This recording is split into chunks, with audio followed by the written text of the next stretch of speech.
tomo un minuto para cerrar esta semana, aunque formalmente casi todo se cerró en el día de ayer, porque la verdad a mí me llama la atención, dentro de lo que es el número que tiene este gobierno de representantes, cómo logra no solamente sacar resultados en el Congreso, con el tema del veto, con el tema del otro veto, con el tema de la ley bases, sino cómo logra instalar algunos temas que muchas veces no tienen una clara demostración en los hechos.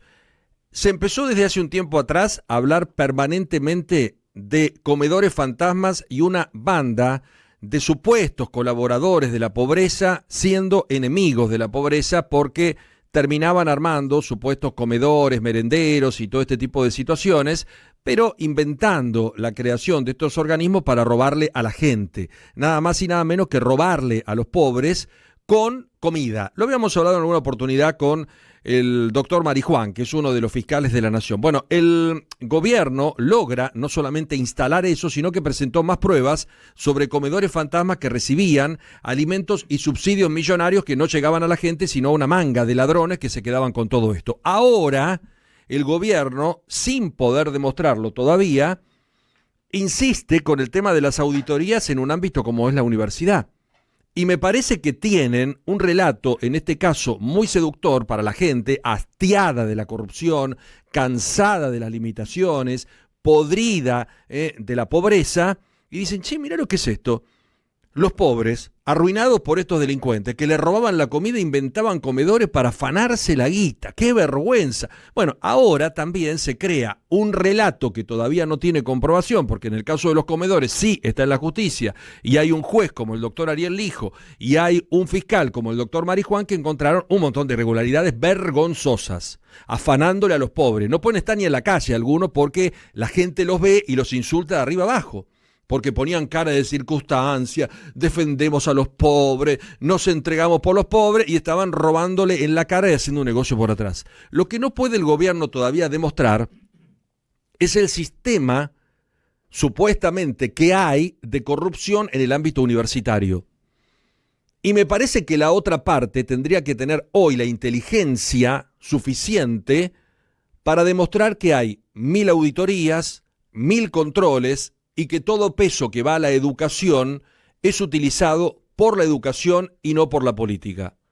Yo, si fuera el gobierno, así como presento hoy nuevas pruebas escandalosas sobre comedores fantasmas que recibían alimentos y subsidios millonarios y una manga de atorrantes se lo robaba, hoy, si soy el gobierno, estoy presentando las pruebas para decir que lo de la universidad es un festival de corrupción. Y si yo fuera hoy miembro de la universidad, rector de las universidades, o el señor Jacobiti, estoy llamando a una conferencia de prensa presentando todo lo opuesto y todo lo antagónico, diciendo, acá está la rendición peso por peso de lo que los ciudadanos argentinos, a través de los impuestos, logran la supuesta gratuidad de la educación pública. Y nadie lo hace. Una pena. No sé si el gobierno miente con los datos, o los rectores y los universitarios no tienen los datos para mostrarlo. Mientras tanto, estamos en este tironeo permanente de un montón de gente que festeja y dice, yo elegí votar esto, y otros que dicen, nos estamos yendo, pero al descenso directo con las políticas y las medidas que tiene Milei. Qué oportunidades desperdiciadas en la Argentina, ¿no?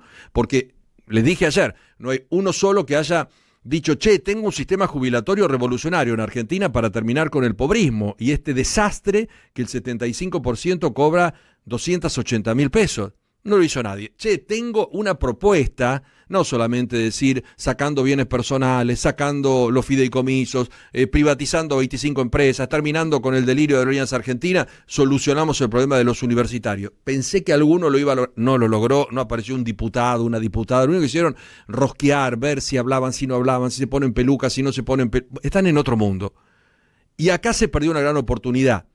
El gobierno, para salir con papeles contundentes, y los tiene, sobre el delirio del gasto universitario que ellos creen que existe, y los rectores y las autoridades universitarias para decir, soportamos 1000 auditorías y tenemos los números y las cuentas sobre la mesa. Ojalá que la semana que viene, yo sé que esta es corta, Yo sé que se tomaron un descansito en el gobierno, ayer festejaban por la inflación y festejaban por el veto, tuvimos un paro insólito en las universidades porque no se puede parar jueves en la previa de un feriado de viernes porque parece que estamos más de vagos que de otra cosa, pero bueno, tal vez la semana que viene con un poquito más de energía, tanto el gobierno como los que se oponen a esa medida presentan alguna medida contundente para demostrar si hay o no corrupción. Para terminar, un dato llamativo. Yo no me manejo corporativamente en defender cosas que tienen que ver con mi profesión o defender colegas por defenderlos o meterme en temas que no me corresponden. Pero la verdad que me llamó la atención el sobreseimiento a Javier Milei por el caso Jorge Fontevecchia, el titular de Perfil y colega nuestro, al cual lo habían llamado ensobrado. El juez federal Sebastián Ramos lo sobreseyó al presidente en una causa que le inició Jorge Fontevecchia, que denunció que el presidente lo había llamado periodista ensobrado. Este fallo, que es de primera instancia y que va a ser apelado, Ramos, el juez, considera que calificar de esa manera a un periodista forma parte del interés público y en consecuencia no puede ser encuadrado en una tipificación penal. Para este doctor, para el doctor Ramos, en el episodio entran en colisión el derecho de Fontevecchia a defender su honor ante un agravio y el derecho de Milei a expresarse con libertad. Bastante llamativa la causa. Según los abogados de Fontevecchia, la apelación contará con el apoyo de organismos internacionales para evaluar esta situación. Hay otro caso muy parecido que involucra a Jorge Lanata, que está en un momento de salud muy pero muy delicada. Jorge presentó una demanda similar a la de Fontevecchia por el mismo tono y por este tipo de descalificaciones por parte del presidente. Esto llegó a manos del doctor Lijo, que todavía no se expidió.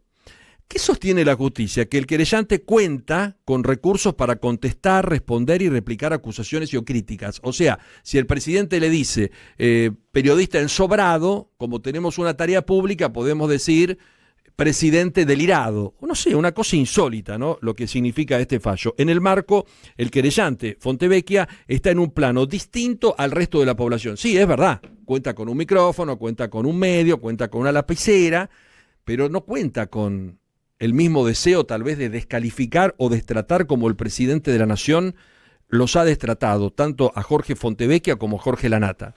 Llamativo el caso y el sobreseimiento, porque vuelvo a insistir, acá está en juego el honor, no es un meme, no es un chiste, tiene que ver con la honorabilidad de la gente, con la credibilidad de la gente, y hablar de periodistas ensobrados, la verdad que suena para mi gusto no un hecho como lo plantea el doctor Ramos, donde uno contestando cualquier otro disparate resuelve la situación. Llamativo, el sobreseimiento a Milei, en un caso por llamar ensobrado, en este caso a un colega, a un editor, a Jorge Fontevecchia. Veremos cómo actúa el doctor Lijo en el caso puntual de Jorge Lanata, pero me parece que es un retroceso porque todos avalamos y todos estamos de acuerdo con la libertad de expresión, pero todos creo que tenemos que bajar un cambio e intentar que esa libertad de expresión no se transforme en hechos agraviantes y en vulgaridades permanentes que forman parte de lo cotidiano en la Argentina. Si el presidente tiene bandera verde para esto, me parece que entramos en una situación peligrosa